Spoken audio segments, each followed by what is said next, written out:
Arkos Red was not a place of war. It was a place of healing. A small red moon, floating near the edge of human Sector 9. Arkos Red held one thing only: the Hope Medical Station, where human doctors and medics treated injured soldiers and civilians from both sides of the war. The war between Earth's United Front and the alien Varn Dominion had ended 2 years ago. Peace treaties were signed. Healing had begun. But peace was fragile. Inside the white walls of Hope Station, Nurse Lyra moved quickly from bed to bed. She had short black hair, soft brown eyes, and hands that never shook, even during surgeries. Beside her walked a young boy, Max, just 10 years old with a bandaged leg. He was not her son, but she treated him like one. He had lost his family in a blast 6 weeks ago. "Does it hurt today?" Lyra asked gently, checking his leg. Max shook his head. "Not much, just cold." Lyra smiled and wrapped a warm blanket around him. "Soon, you'll run again." Outside, twin suns were setting. The skies above Arkos turned blood orange, a beautiful color. Then, everything turned black. Without warning, the skies filled with shadows. Strange Varn dropships entered the atmosphere, ignoring all no-fly rules. Inside the command center, one of the medics yelled, "We're a neutral zone. They can't—" But it was too late. The first blast hit the east wing. Beds exploded. Walls shattered. People screamed. Max fell, and Lyra jumped over him, shielding his body with hers as debris rained down. Red dust filled the air. She couldn't breathe. She couldn't see. And then, she heard boots. Dozens of Varn soldiers marched in, tall, lizard-skinned, armored, and armed. One of them, wearing black officer armor, stepped forward. His name was Commander Skarloth, known for breaking rules, not making them. "This is not a battlefield," one medic shouted, coughing. Skarloth looked around, smiled coldly, and then raised his weapon. "We don't leave enemies alive. Not even those who pretend to save lives." He aimed at the medic and fired. The medic dropped dead. Lyra screamed, "Stop! There are children here." Skarloth turned toward her. He walked slowly. Max stood behind Lyra, shivering. Skarloth raised his hand and slapped Lyra across the face. The strike sent her to the floor. Blood ran from her nose. Max tried to pull her up, but she was barely conscious. The soldiers started shooting again. They burned the medical records. They tore the healing beds apart. They made sure no one walked out alive. And just before Lyra passed out, she saw something strange. One of the Varn soldiers placed a live camera drone in the corner and activated it. The massacre was being broadcasted to Earth, to the galaxy, to everyone.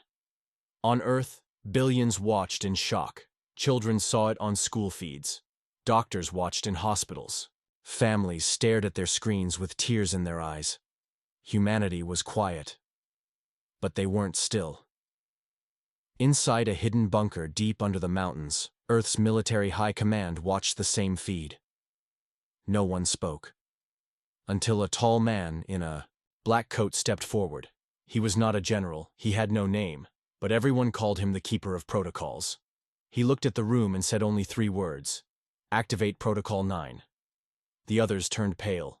One asked, "Are we sure?" The Keeper nodded. "They killed our healers. Now we remind them who taught death." A red button was pressed. Across the solar systems, a silent signal was sent. Not to armies, not to fleets, but to something else. To a unit that hadn't been called in over 20 years. They didn't have names. They didn't speak. They wore white armor, marked with blood from wars no one dared to remember. They were known only by one title: the Killers in White Armor. Somewhere in deep space, in a frozen ship hidden in a dead star system, lights blinked on.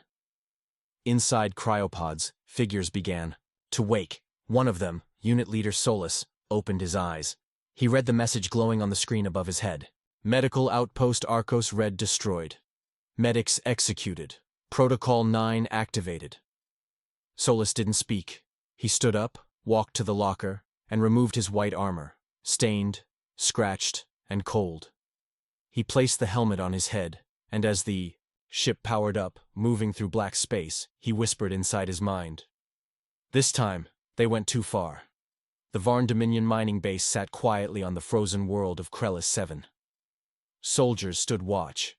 Engineers worked around the clock. The Varn believed they were safe here, far from battle zones, far from Earth's reach. They were wrong. Inside the main control tower, Commander Rethex looked at the security monitors. Every hallway was quiet. Nothing moved.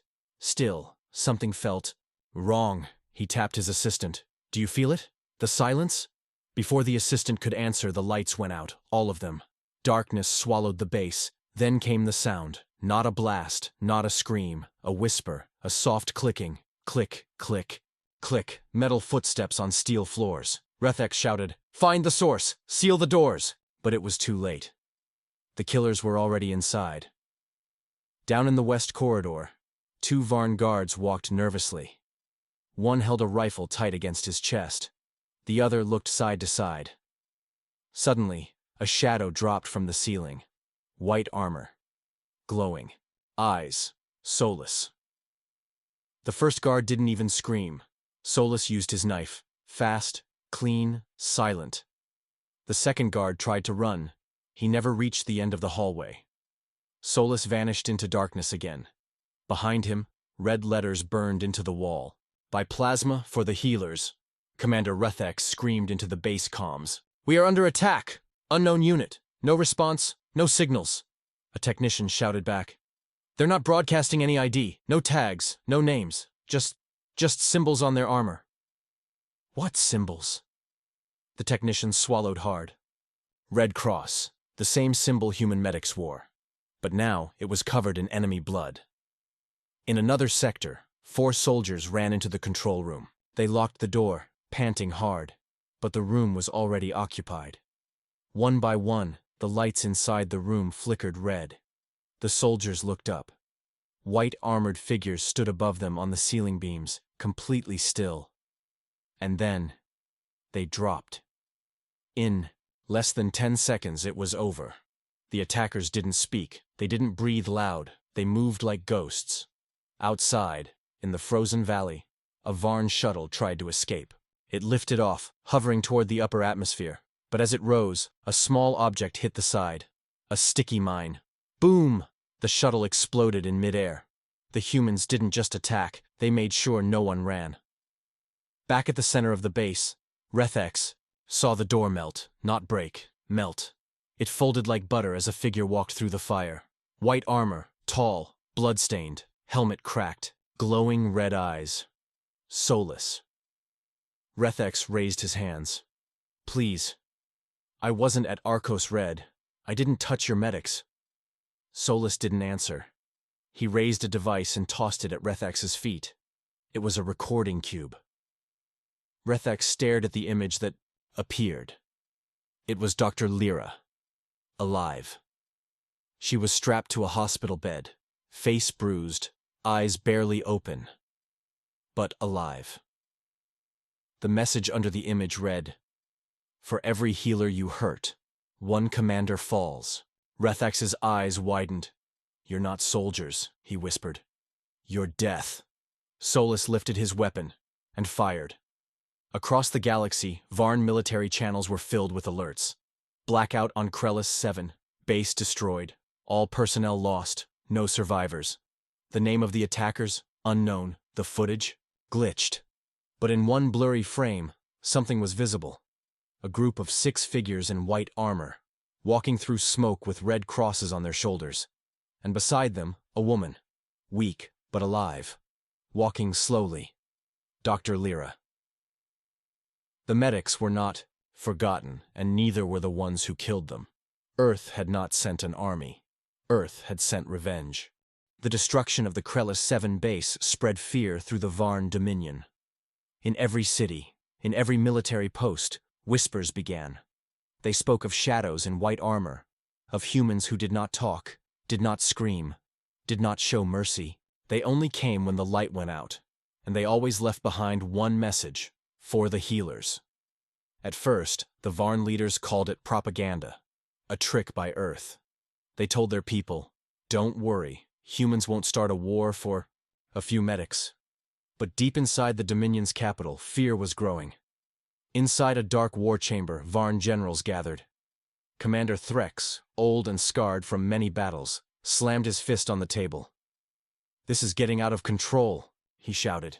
"We killed doctors, yes, but that was a mistake of war. We didn't ask for these ghosts," another officer replied. "The humans didn't send soldiers. They sent punishment," Threx growled. "Then we'll punish back. Find where these white-armored killers hide. Destroy them." But just then, a loud buzz echoed in the room. A small drone entered and dropped a white box on the table. The generals stepped back. Threx opened it.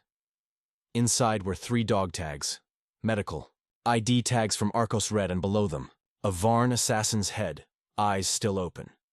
The message was clear. "We know where you are. We are watching." Threx sat down. For the first time in many years, he felt something he hadn't felt during war. Fear. Meanwhile, in deep space, aboard the human stealth ship Ghost Mercy, Dr. Lyra opened her eyes slowly. The lights were soft. Her body was bandaged, and she lay in a clean medical bay. The room smelled of iron, oil, and something cold. A white-armored figure stood nearby, silent. She blinked. "Solus?" The figure nodded once. He handed her a small data pad. On it were images of destroyed Varn bases, soldiers dead, no medics touched, only enemies. She scrolled through the pictures. Her hands shook. You're doing this for us?" Solus didn't speak. Another soldier entered. His name was Rook, one of the 6. He spoke for Solus. "Every time you saved someone, no one knew your name. Now, they will know why Earth has ghosts in armor." Lyra sat up, despite her pain. "They didn't just kill us," she whispered. "They laughed. They said doctors were weak. They live-streamed it like a game." Rook's face turned hard. "They made healing a war crime." Lyra nodded. "Then let's make that crime expensive." Solus tapped a screen. The ship turned toward the next target. Back in Varn space, another blackout was reported. Outpost Theta 9. Gone. No alarms, no escape. One survivor, found trembling in an escape pod, kept repeating one sentence. "They came. From the dark, with red crosses, and no eyes." The Varn High Council met in emergency. General Threx stood up, voice shaking. "We cannot stop them. They do not come with fleets. They come with silence." Another counselor asked, "What do they want?" Threx answered without looking up. "Justice." Back aboard Ghost Mercy, Solus gathered his team. 6 warriors. All former medics. All broken once. Now they were Earth's quiet blade. And their next mission was already waiting. This time, it wasn't just about revenge. It was about sending a message. Healers are not weak. They are sacred. And if the galaxy forgot that again, then Earth would remind them. With ghosts, with fire, with white armor, the ship Ghost Mercy floated silently in deep space. No beacon, no radio waves. Just a black shadow in the cold, dark sky. Inside the war room, Solus stood before a glowing screen. It showed a list. A short list. Only 10 names. Each name belonged to a Varn leader who had signed off the attack on Arkos Red. Each name had blood on it. Lyra sat nearby, still recovering. Her face was calm, but her eyes burned with purpose. "Who's next?" she asked. Solus tapped the second name, Zerak Dotin, a Varn war scientist. The one who designed the biological gas that was used on the medical center's oxygen system. It had slowed the doctors, made them dizzy, unable to fight or run. Zerak wasn't hiding. He was celebrating. Zerak lived in a glass tower on the Varn pleasure planet, Targus Blue. The planet was known for music, sky shows, and food that glowed in the dark. The perfect place for a killer to hide among fun. The tower was guarded by over 300 troops. He felt safe. That night, Zerak sat in his glass room, sipping green wine. A band played music below. Fireworks lit the sky. He smiled. "This is peace," he whispered. Then the fireworks stopped. The lights flickered. Then darkness. The glass wall in front of him suddenly cracked. One long crack, top to bottom. Zerak stood. Outside, in the reflection, Of the glass, he saw something standing behind him. White armor, red glowing eyes. He turned, screaming. No one heard him. 1 minute later, the guards rushed in. Zirak was gone. Only his glass of wine remained, and burned into the wall were 2 words. Doctors remember. The video spread across the galaxy, a shadowy recording of Zerak Dotin being dragged across the floor by figures in white. His face was full of terror, his cries were never heard, his body was never found, and his name, erased from Varn government. Servers the next day by his own people, hoping to hide their shame. On Ghost Mercy, Lyra stood in the war room again. She stared at the list. 1 name was crossed out. 9 remained. She looked at Solus. "They're going to hunt you," she said quietly. "They already are," Rook replied. "We'll help you disappear again after this," Lyra added. Solus turned to her. His voice, deep and calm, broke the silence for the first time. "We don't want to disappear." Lyra was surprised. "Then what do you want?" Solus looked at the others. Each one nodded. Then he answered. "We want them to know our names." On the Varn homeworld, things were falling apart. Military meetings were cancelled. Leaders were running, scared. Every night, a new message would appear across their buildings, broadcasted into their media feeds, written in ash or burned into steel. "We are not soldiers. We are not ghosts. We are doctors. With a memory." Fear spread faster than war. Some Varn soldiers began deserting. Others started wearing fake red crosses on their uniforms, hoping it would protect them. It didn't. The killers in white armor had a list, and no disguise could hide guilt, and the list was growing shorter. Back aboard the human ship, Lyra entered the medic bay. There, she saw Solus removing his helmet. He looked older now, tired, but not broken. She sat beside him. "You used to heal, didn't you?" He nodded. "A long time ago." Lyra smiled sadly. "You still do. In your own way."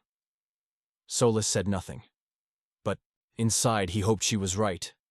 Because with every name they erased, they were stitching back the name of Arkos Red. 1 cut at a time. The Varn Dominion was breaking from the inside. Ships were grounded, borders were locked. Leaders went into hiding. And the people, they were afraid of something they couldn't even see. Not armies, not fleets. Just 6 humans in white armor.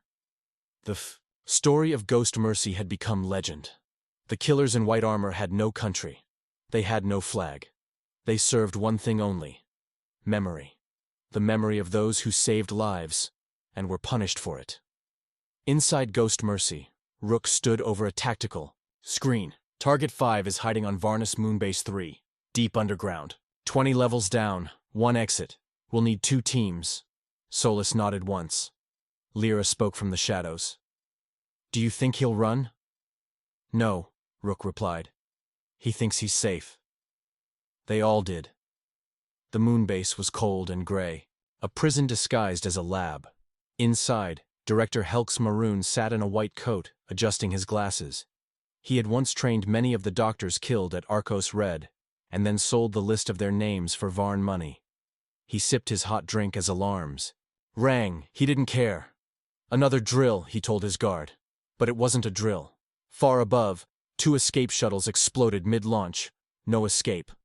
Lights began to die, floor by floor. Then the silence. Footsteps echoed. Not loud, not rushed, just steady. Click, click, click. Varn guards opened fire down the hallway. Nothing came. But when the smoke cleared, red crosses glowed in the fog. Solus and Rook stepped forward. Behind them, 2 more medics, Ashen and Vale, moved. Through the shadows, silent as ghosts, Director Helks backed into his lab. "No, I helped humans once. I was a teacher." Solus raised his rifle. Lyra appeared beside him, holding her medical tablet. She tapped it. A picture appeared. Arkos Red's staff list. Helks's signature was at the bottom, next to the Varn commander who ordered the attack. "You sold us," she said quietly. "It was just information," Helks screamed. I didn't kill anyone. Rook stepped forward. But you made it possible. Solus fired once. Fast. Silent. Helks dropped. Ashen left behind a card on his body. No threats. No warning. Just 3 words. We do not forget. Outside, the people of Varnus watched as white-armored soldiers walked calmly through their city square. No one stopped them. No one dared. A child saw Lyra's bandaged face and asked, "Are they ghosts?" Her mother whispered, "No. They're angels." The red crosses on the armor glowed like fire under the stars, and then they were gone. Back aboard Ghost Mercy, only 5 names remained on the list. Solus stared at them. Lyra leaned closer. "Do you think they know we're coming?" Rook answered. "They always know. That's what makes it worse. They weren't trying to hide anymore. They were waiting, but Earth's silent medics didn't fear the waiting. They brought it. 1 step, 1 shadow, 1 name at a time. The ghost." Mercy was silent. 5 names still glowed on the screen. The last 5. The ones who gave the final orders. The ones who cheered when Arkos Red burned. Each of them had vanished. But the medics in white armor had found 4 already. Now only 1 name remained. Supreme Warlord Caryx Vorn. He was the one who had signed the final attack code. The one who called Earth's doctors easy targets. The one who said, "Let's see if they can heal themselves." Caryx had gone deep underground, buried inside a fortress at the edge of a dying sun, surrounded by armies, trapped behind walls made of dark matter and fear. He was guarded by over 10,000 soldiers, drones, and elite death units. But still, he was afraid. Because no wall had stopped them before. And he knew they were coming. Not with fire. Not with fleets. But with reminders. On Earth, people had changed.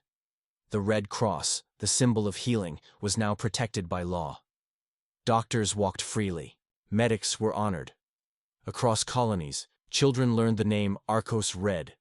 They knew what had happened, and they knew who had answered the call. The story of Ghost Mercy spread. 6 medics. 6 warriors. Not for war, but for justice.